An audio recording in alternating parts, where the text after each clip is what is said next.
shtator rikthehet përsëri tek peshqit, ku aty deri do qëndroj deri më shkurt 2026, pastaj do të ndikohet në shenjën e dashit. Por gjithsesi, ajo çka do të ndikohet tani, duket se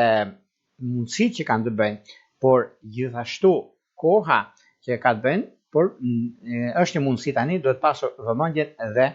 kujdesin që neve do të bëjmë në fushën e punës të ekonomisë.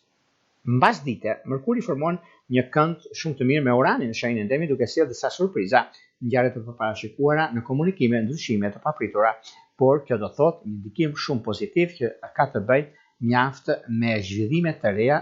dhe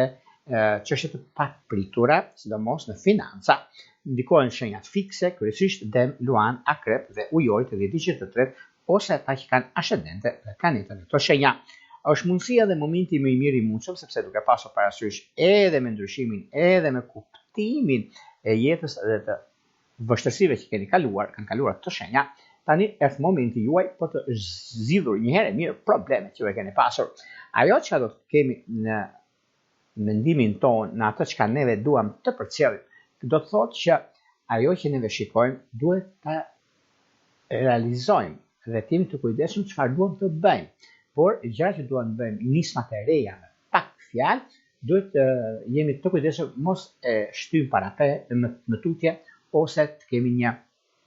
bisedë me disa persona që nuk i njohim dhe neve të